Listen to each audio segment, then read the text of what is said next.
Ini di Gaza mereka udah 175 hari kekurangan makanan. Bahkan mereka tuh mesti makan, Pak, mohon maaf, dari bekas makanan hewan. Jadi kalau kita ke peternakan, itu ada rumput-rumput yang dicampur-campur gitu, Pak ya. Ada gandum-gandumnya gitu ya. Orang sana kan makannya roti. Jadi gandum-gandum sisa campur buat makanan hewan itu kemudian buat mereka dimakan. Jadi, tapi di waktu tersebut mereka tuh nggak pernah tuh menyalahkan para pejuang ini. Gara-gara ente tuh, gara-gara kalian tuh nyerang duluan kan Israel. Nih akibatnya nih kita sekarang kayak begini. Gara-gara Hamas 7 Oktober nyerbu ke Israel, dapat tawanan, kita yang kena korban. Hari ini udah puluhan ribu orang, lebih dari hampir 40 ribu orang itu tewas dan ratusan ribu kemudian lainnya luka-luka. Tapi nggak kita rasakan demikian. Mereka nggak pernah menyalahkan tersebut.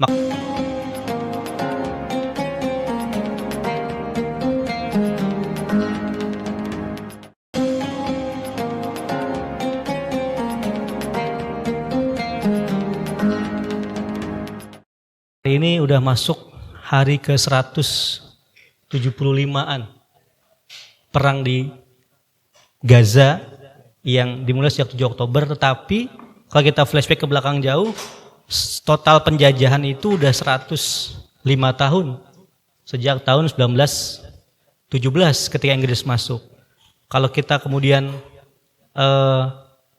tarik juga kepada ketika Israel berkuasa, maka ini sudah masuk kepada 70 tahun lebih ya Pak ya. Tahun 48, sekarang tahun 2024. Jadi luar biasa. Jadi ada 4 etape nih, etape Inggris masuk dijajah, etape Israel menjajah, yang ketiga etape ketika diblokade. Bapak Ibu kalau lihat nanti di Gaza itu, ini ada yang pernah ke Gaza belum Pak ya?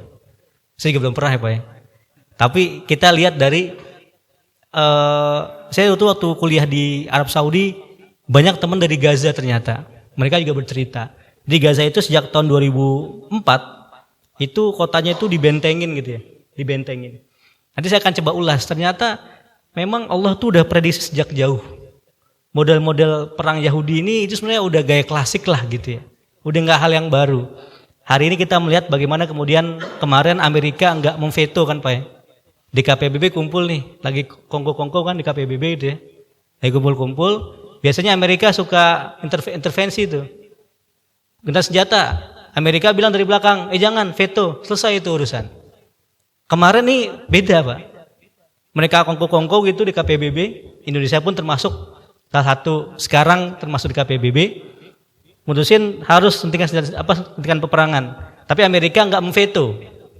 Bahkan kemudian Netanyahu dan kabinetnya mengecam Joe Biden gitu ya. Kok bisa? Selama ini Amerika selalu di backing, sekarang kok beda. Ternyata Al-Quran pun udah ngasih tahu itu sejak 14 abad yang lalu Pak. Di juz ke-28 nanti saya akan sampaikan apa ayatnya dan bagaimana kemudian Allah merincikan itu semua gitu ya tentang hal-hal tersebut. Nah, maka kemudian tadi saya bilang ada 4 etape. Hari ini hari ke-175. Sedikit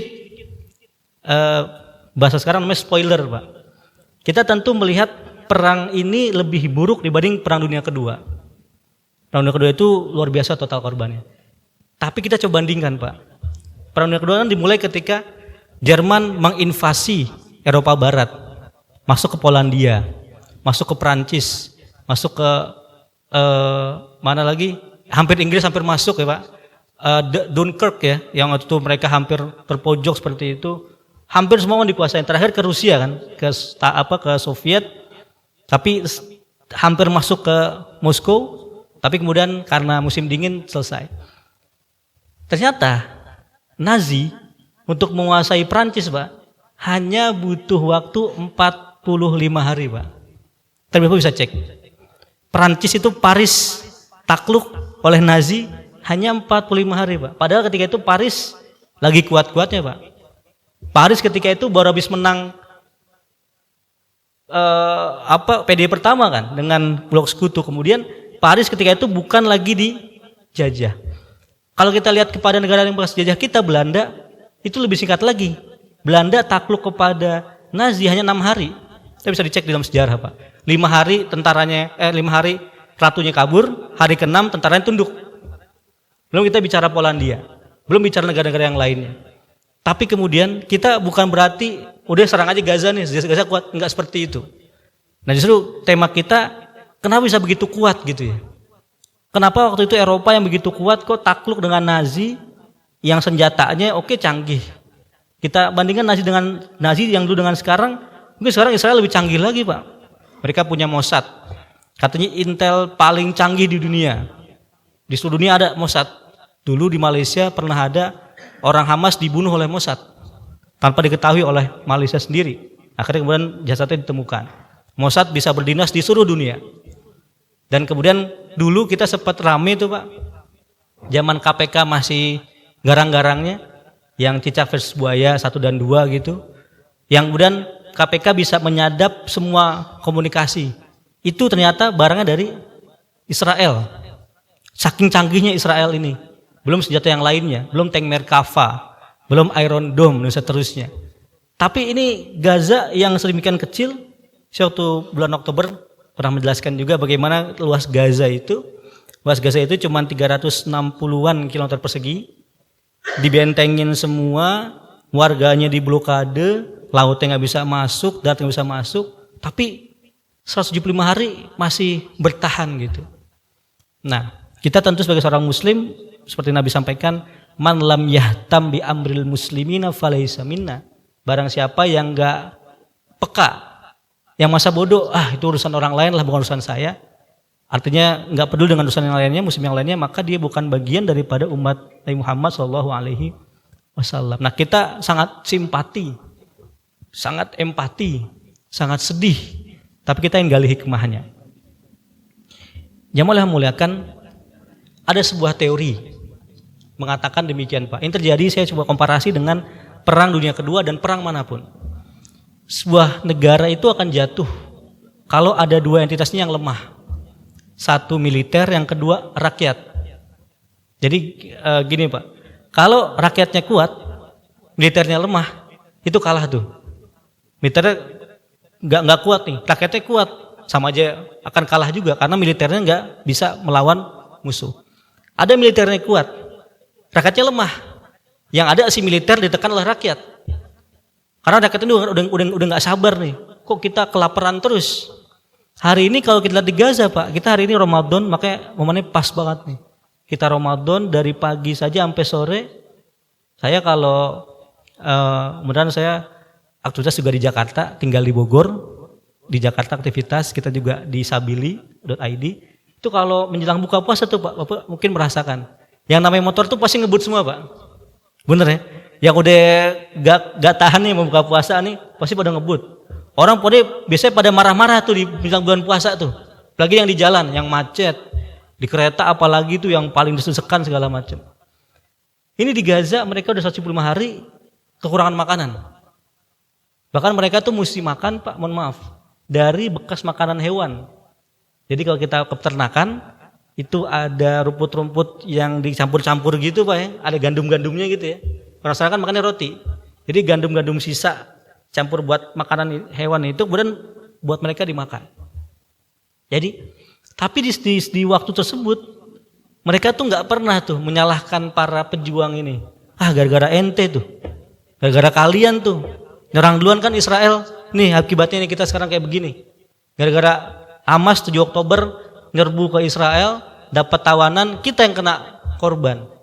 Hari ini udah puluhan ribu orang, lebih dari hampir 40 ribu orang itu tewas dan ratusan ribu kemudian lainnya luka-luka. Tapi nggak kita rasakan demikian. Mereka nggak pernah menyalahkan tersebut. Maka yang ketiga tadi, rakyatnya kuat, militernya lemah, militer kuat, rakyat lemah. Atau yang ketiga, militernya kuat, rakyatnya kuat. Nah, kalau kita balik ke tema Ramadan dan rahasia keteguhan gitu ya, pejuang Gaza. Yang pertama Pak, rahasianya apa? Pertama pasti keimanan. Saya pernah sampaikan juga, ternyata di Gaza itu, di Palestina itu ada proses gitu Pak ya. Ada proses sampai seperti sekarang ini. Kita pernah melihat kemarin pengungsi Rohingya. Dan juga kita kemarin bikin banyak liputan juga tentang Rohingya. Kalau kita kemudian ke Aceh, mungkin juga ada orang Aceh gitu ya. Rohingya itu sangat jauh sekali dari Gaza gitu ya. Artinya kondisinya dan kualitasnya. Di sana ya banyak kan kemudian netizen itu yang kemakan isu-isu. Ini katanya Rohingya mau ngejajah Indonesia nih. Mereka itu bahkan ilmu agama pun nggak ngerti juga. Maka di Aceh juga banyak mereka yang nggak sholat sebenarnya. Bukan karena nggak pengen sholat, karena emang mereka nggak paham juga. Kan sejak tahun 80-an ketika rezim komunis berkuasa di Myanmar, mereka nggak dianggap sebagai warga negara. Jadi nggak dapat hak sekolah, pendidikan, nggak dapat hak kesehatan, HAM.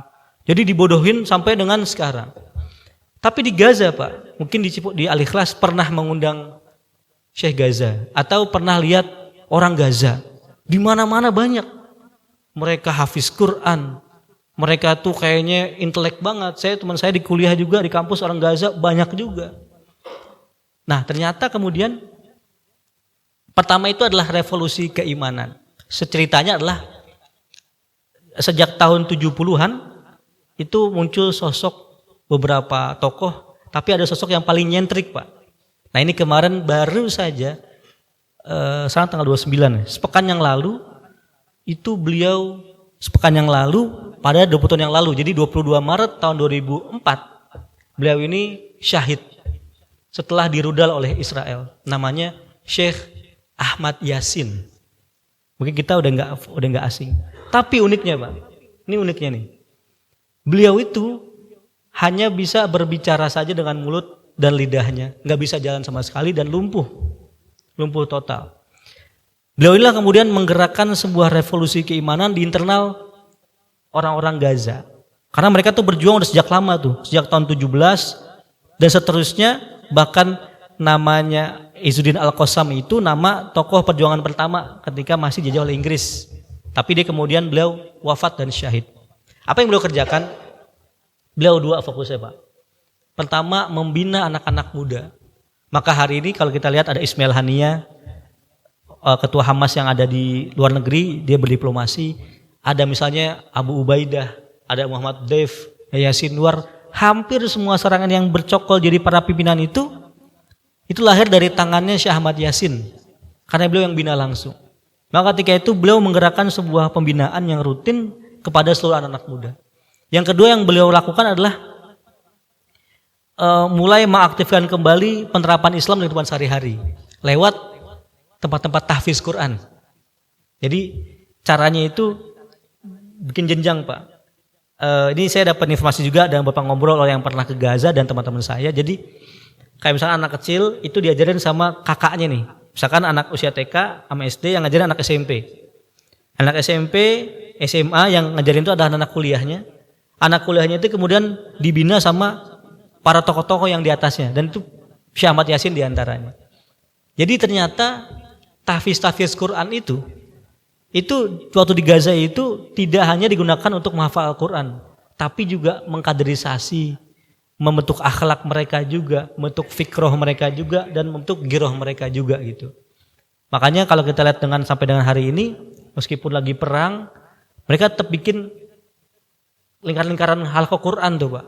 Bahkan sebelum perang pun tiap tahunnya itu diwisuda puluhan ribu orang di Gaza.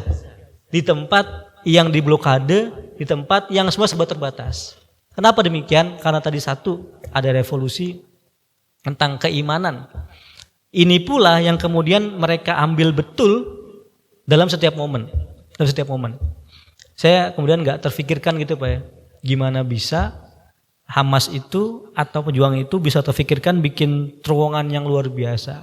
Kita kalau lihat kemudian dalam video-videonya itu kan terowongannya lengkap lah gitu ya, kokoh gitu ya. Bahkan Israel udah sempat banjirin pakai air, nggak kelar juga itu urusan. Ternyata mereka mengetahui betul-betul ayat Al-Quran. Allah sampaikan walillahi ma fis samawati wa ma fil ard. Allah itulah raja langit dan bumi. Ternyata bumi itu bukan cuma yang di atas tanah loh Pak. Di bawah tanah pun bumi juga gitu. Jadi mereka betul-betul kalau kita di atas nih nggak ada pejuang nih sedikit. Mereka tuh di bawah semua gitu. Mereka bikin kota di bawah tanah. Yang dalam investigasinya New York Times katanya jaringan itu sejauh 700 km berarti ngelebihin jumlah luasnya itu. Logikanya berarti ini jalur nih nyampe kemana-mana nih. Nyampe ke Mesir, nyampe ke Yordan, jangan-jangan nyampe ke Cipondo juga nih. Gak mungkin ya Pak, jauh banget ya. Karena mereka meyakini itu. Jadi bagaimana kemudian keimanan itu bisa membentuk suatu keyakinan, mendapatkan suatu inspirasi. Sebenarnya kalau kita lihat dalam keseharian kita, ada sebuah makhluk yang Allah kirim kepada kita, itu seakan-akan jadi hama gitu ya. Ternyata itu barangkali inspirasi buat para pejuang. Contohnya tikus aja Pak. Siapa yang paling bisa buat jaringan bawah tanah paling kuat? Ini tikus di mana-mana ada mulu. Kalau di kota-kota mungkin lewatnya got ya Pak. Saya tinggal di Bogor, itu masih banyak tanah kosong. Itu mereka suka menggali dan luar biasa. Tutup sini, cari yang lain, cari yang lain, cari yang lain. Maka maha benar Allah ketika menyampaikan banyak ayat itu dengan contoh-contoh hal yang lain. Kepada onta, apa kamu ngelihat gimana mereka diciptakan? Kepada ba'udoh, lalat, nyamuk, kepada apalagi Baitul Ankabut, rumahnya laba-laba dan seterusnya. Maka mumpung di Ramadan ini, maka tadi temanya Ramadan dan rahasia keteguhan. Pertama karena mereka tuh sangat yakin itu. Allah sampaikan juga dalam firman-Nya, "In tansurullah yansurkum wa yutsabbit aqdamakum." Kalau kalian tolong agama Allah, pasti Allah akan tolong kalian dan akan meneguhkan kalian. Maka kemudian Syekh Ahmad Yasin ini mencontohkan, beliau tidak bisa apa-apa, beliau lumpuh tapi beliau bisa menggerakkan. Bahkan ketika beliau wafatnya itu, bahasa kita Pak, mohon maaf, orang lumpuh nggak bisa jalan, gimana cara membunuhnya? Gampang aja, tinggal mohon maaf, jorokin gitu Pak, atau dia tinggal ditembak. Tapi ketika wafatnya itu mereka kirim rudal Apache, helikopter Apache bikin rudal ditembakin. Ini kayak gini nih Pak, habis sholat subuh, beliau pulang ke rumah, beliau tuh kalau naik ke masjid naik mobil dan pergi yang pulangnya itu beda rutenya dan setiap hari beda terus masjid-masjidnya supaya nggak diketahui oleh penjajah. Akhirnya ketahuan di rudal sampai tubuhnya hancur berantakan. Tapi kita lihat Pak, bagaimana satu orang ini, makanya ada sebuah senandung mengatakan dari kursi roda mengguncang dunia. Ini bagaimana kemudian keimanan yang sangat luar biasa. Poin keduanya jamaah mulakan juga bertepatan Ramadan karena di Gaza itu mereka sangat lekat dengan Al-Quran. Tapi tadi Pak, Al-Quran itu adalah Al-Quran kemudian mereka hafal, mereka fahami dan mereka kemudian coba aplikasikan dalam kehidupan. Makanya di sana yang namanya Hafiz Quran itu luar biasa banyak sekali.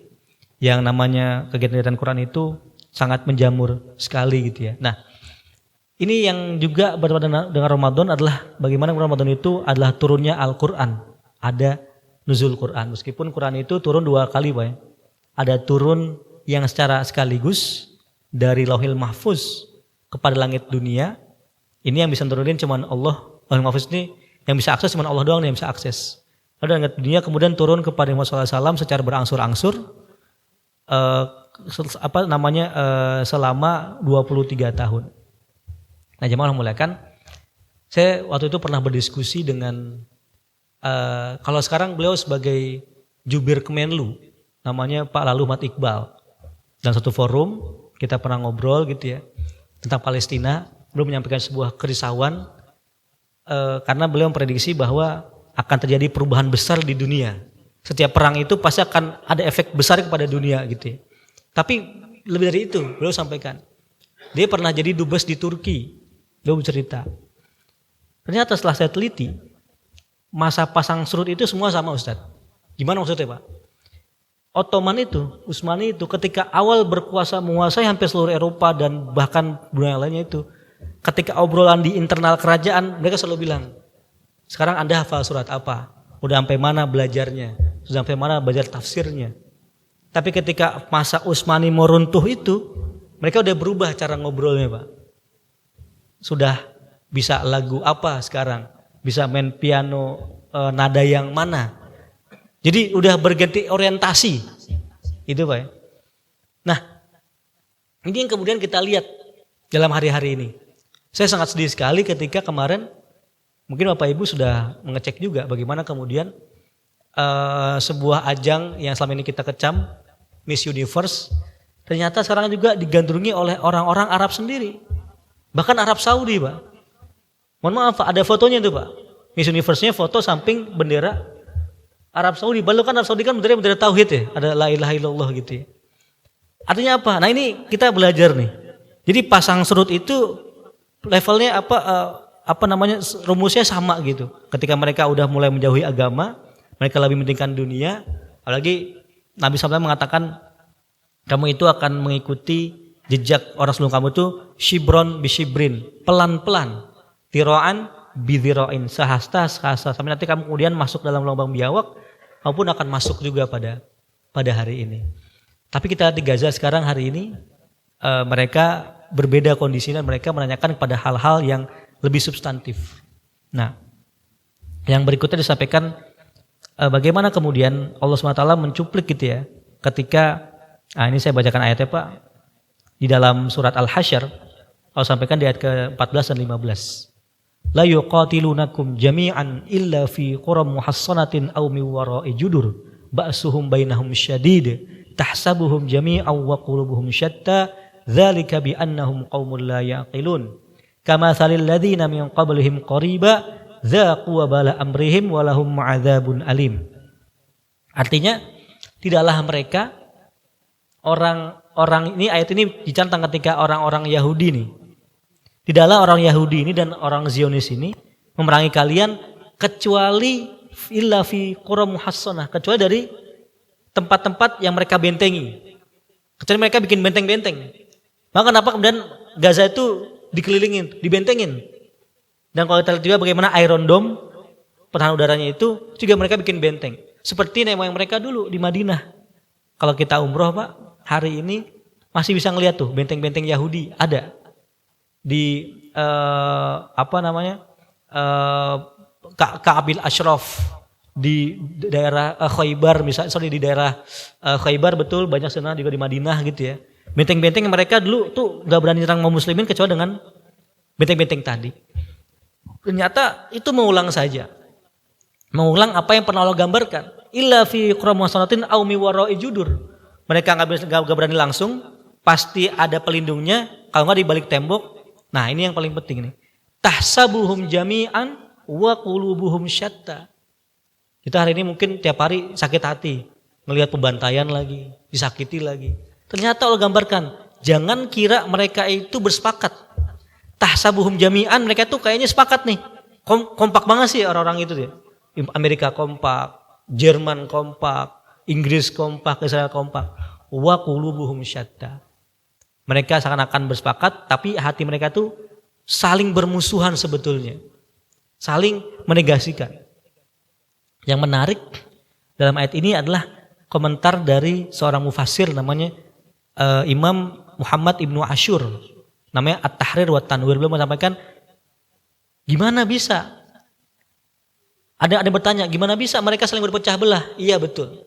Mereka secara umum bareng-bareng, cuman kebijakan di hati mereka itu, atau kebijakan mereka bareng, cuman hati mereka itu kemudian saling berbeda-beda karena masing-masing punya kepentingan. Hari ini terbukti Pak. Terbukti hari ini. Amerika sejak awalnya mendukung Israel. Tentu ketika 17 Inggris yang masuk, pasca Perang Dunia Kedua Amerika masuk. Sekarang pertanyaannya Pak, kenapa Amerika sekarang berbalik arah? Ini kita mulai masuk politik ini Pak. Kenapa Amerika sekarang balik arah? Jawabannya adalah karena 3 bulan saja, ini belum dalam sejarah Amerika belum pernah seperti ini. 3 bulan saja itu suara di pemungutan suara di Kongres dan di Senat dan rakyat Amerika itu berbanding terbalik. Dulu yang mendukung Amerika bantuin Israel itu 56%. Itu 3 bulan yang lalu. Hari ini Pak, tinggal 32% yang dukung Amerika, dukung Israel. Sisanya berarti nggak dukung mereka bantuin Israel. Yang kedua, karena bulan November nanti, itu Amerika pengen ada pemilu. Joe Biden pengen menang lagi, terutama Partai Demokrat. Sedangkan Donald Trump udah berkali-kali sayur. Pokoknya Israel ini emang perlu perlu ditertibkan nih. Meskipun dulu juga dia sama aja dulu kan ketika dia jadi presiden juga sama punya seperti itu. Tapi kita lihat bagaimana kemudian Allah ini memecah barisan-barisan mereka. Nah, seperti misalnya juga Inggris pada hari ini. Ternyata tekanan publik itu luar biasa kepada mereka-mereka ini. Kalau kita hari ini mungkin di Indonesia demo udah mulai pasang surut ya Pak. Paling demo sekali aja.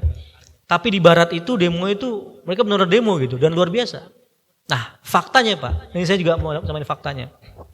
Kita tadi masuk politik sedikit, sekarang masuk ke sirohnya nih. Kita pernah tahu Nabi itu pernah diboikot Pak. Gaza diboikot nih, bukan baru pertama kali dalam sejarah Islam. Nabi diboikot lu 3 tahun. Sejak tahun 7 kenabian sampai tahun ke-10 kenabian Pak. Nabi dan kaum Bani Hashim, Bani Muthalib diboikot di sebuah lembah selama 3 tahun. Itu yang boikot orang kafir juga. Apa isi boikotnya sama? Nggak boleh jualan dengan mereka, nggak boleh berikan bantuan kemanusiaan dengan mereka. Jadi kalau jualan bantuan kemanusiaan mesti dengan izin orang kafir. Sama kayak Israel. Mau masukin kontainer mesti izin Israel dulu. Makanya kemarin kan kirim bantuan lewat udara tuh. Meskipun banyak yang meninggal juga karena berhimpitan. Sama seperti sekarang kondisinya. 3 tahun Nabi kelaparan, kaum muslimin kelaparan, banyak yang sakit karena makan dari rumput-rumput yang liar begitu. Tapi kemudian kita lihat Pak, ini kita ambil hikmahnya nih, kita cari pelajarannya. Ternyata setelah 3 tahun itu, siapakah yang akhirnya berhasil menggagalkan atau menyudahi blokade itu? Apakah kaum muslimin? Jawabannya bukan. Apakah raja-raja Arab? Jawabannya bukan. Atau raja waktu itu ada Heraklius Persia? Bukan. Siapa jawabannya? Orang kafir sendiri. Ada 6 orang anak muda. Di antaranya adalah Zuhair bin Amru, kemudian juga ada Mut'im bin Adi. Mereka berenam ini kemudian saling bersepakat. Suatu ketika mereka datang ke depan Ka'bah, mereka berorasi di depan Ka'bah. Ini enggak adil. Saya mau copot itu piagam pemboikotan kepada kaum muslimin dan kepada Bani Hashim, Bani Muthalib. Karena piagam itu dimasukin, ditempel di dalam Ka'bah. Ka'bah tapi tempel dalamnya gitu. Akhirnya yang satu debat-debatin. Direspon sama pemuka kafir Quraisy. Karena Ka'bah itu sampingnya pas kantor DPR-nya orang kafir ketika itulah. Darun Nadwah gitu ya. Akhirnya debat, akhirnya mereka merangsek masuk, pengen dicopotin. Nah inilah, qadarullah, piagam itu yang ditulis dari pelepah pohon itu dimakan oleh rayap. Tinggal kalimat Bismillahi Allahumma. Jadi hari ini Pak, saya sangat yakin, siapa yang akan menyudahi blokade ini? Orang kafir juga akan menyudahinya. Seperti dulu zaman Nabi SAW. Tapi itulah maka kemudian Nabi mengatakan dalam hadisnya, mungkin kita akan kaget melihat redaksi hadis ini, dalam Musnad Imam Ahmad, Nabi pernah sampaikan, Innallaha la yansuru hadzal din birajulin fajir. Ada kalanya, momen tertentu, Allah itu menolong agama ini dengan orang-orang yang penuh dosa. Bukan dengan orang yang penuh ketakwaan. Entah karena sengaja atau karena tidak disengaja. Mungkin dia nggak ngerasa nih. Ternyata dalam sejarah ada banyak tuh. Dalam sejarah kaum muslimin ada banyak contohnya. Suatu ketika dalam perang tertentu, kaum muslimin lagi kepepet. Pengen membebaskan satu tempat tapi nggak pernah berhasil. Kemudian raja kasih tahu, wahai raja, itu di penjara ada seorang purnawirawan nih. Ada seorang ahli perang, tapi dia di penjara karena kemarin ketahuan mabuk. Kata raja, coba saya mau ketemu dulu. Anda mau ikut jihad nggak? Oke, mau jihad.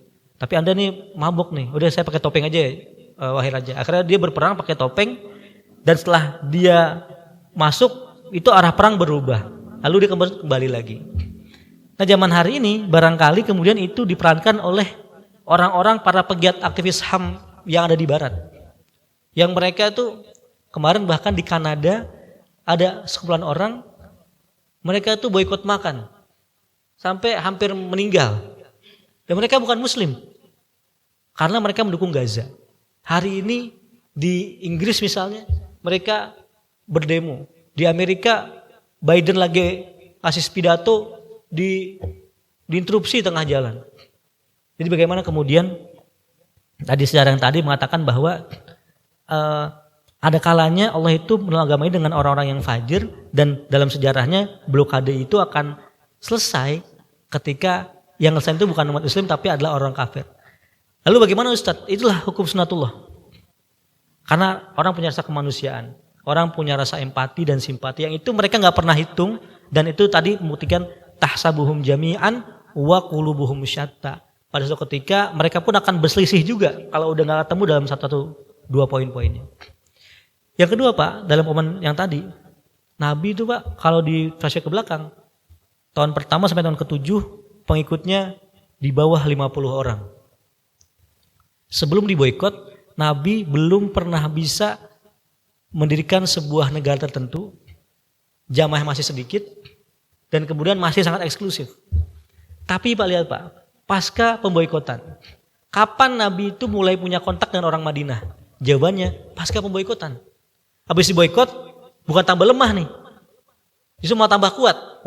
Maka tahun ke-11 beliau punya kontak dengan orang-orang Ansor. Tahun ke-12 dikirimlah Mus'ab bin Umair.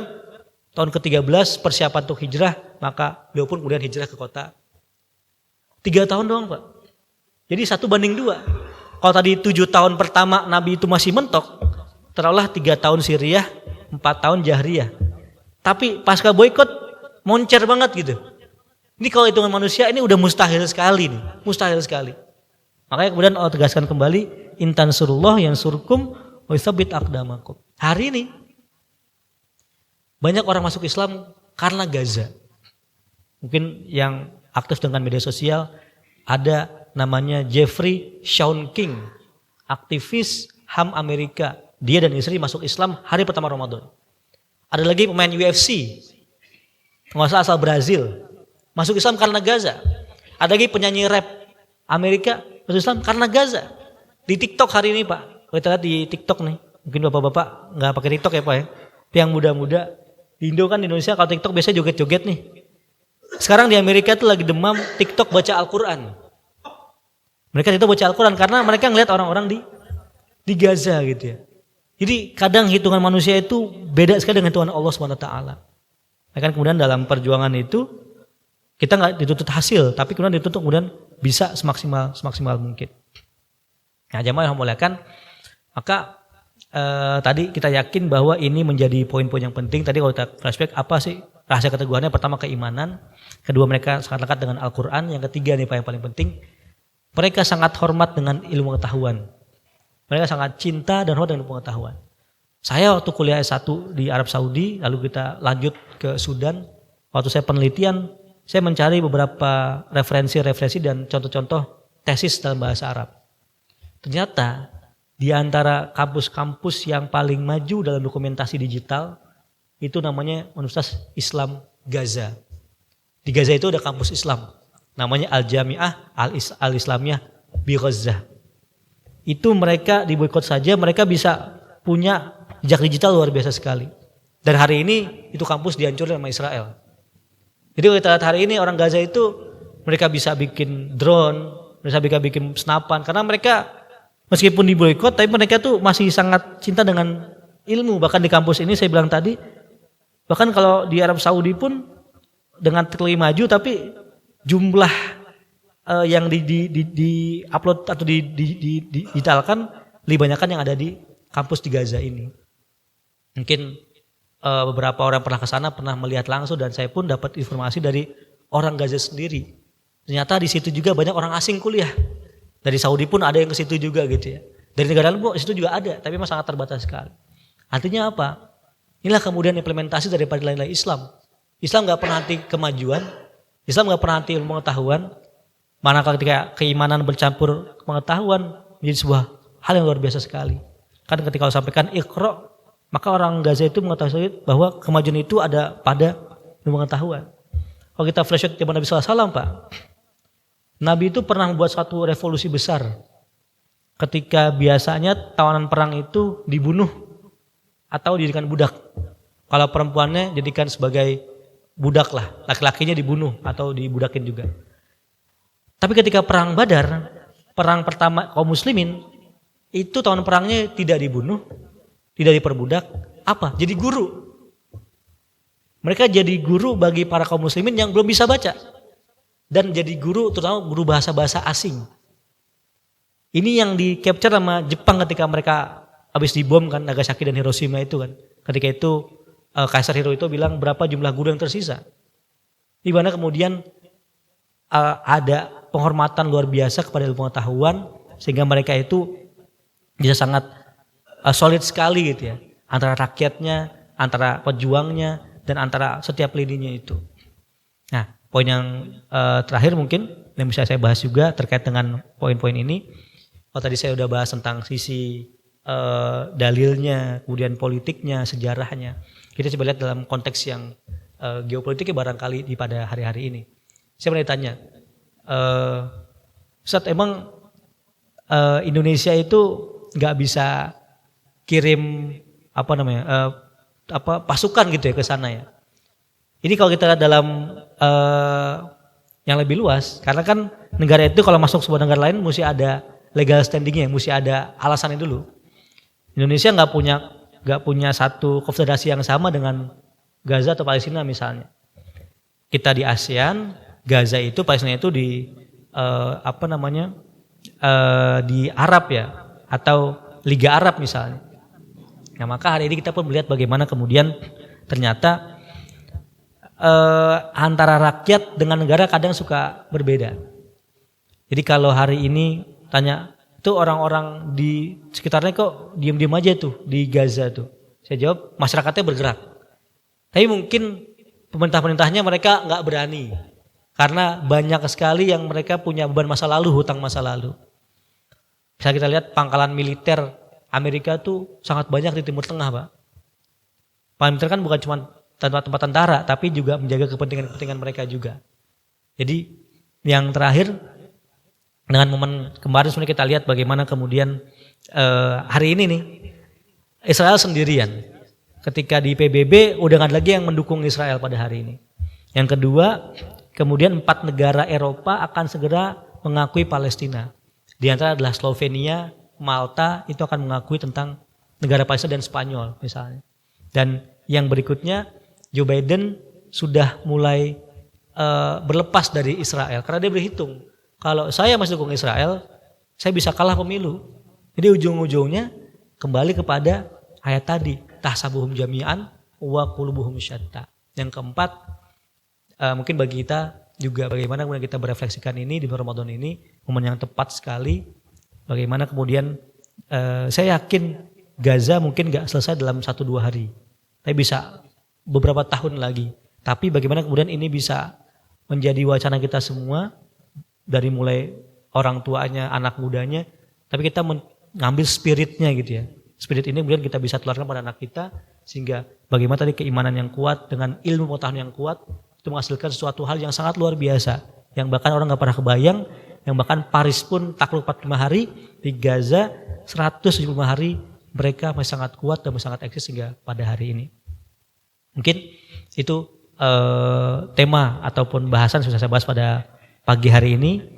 Semoga ada manfaatnya dan semoga kita bisa melakukan Ramadan kita dengan sebaik-baiknya. Dan jangan lupa kita doakan orang di Gaza, kita bantu dengan yang kita bisa, dengan doa kita, dengan harta kita, dengan mendidik anak kita, dan dengan hal yang lainnya. Misalnya kita di media, kita dengan media kita, itu insya Allah menjadi ajrun. Nabi SAW mengatakan, man ghaza ghazian faqad ghaza. Barang siapa yang mendukung perjuangan orang yang sedang berjihad jalan Allah, maka mereka sebetulnya sedang berjihad juga jalan Allah Subhanahu wa taala. Demikian yang bisa saya sampaikan. Kurang mohon maaf. Ada tanya jawab? Ya. Jika ada pertanyaan, silakan.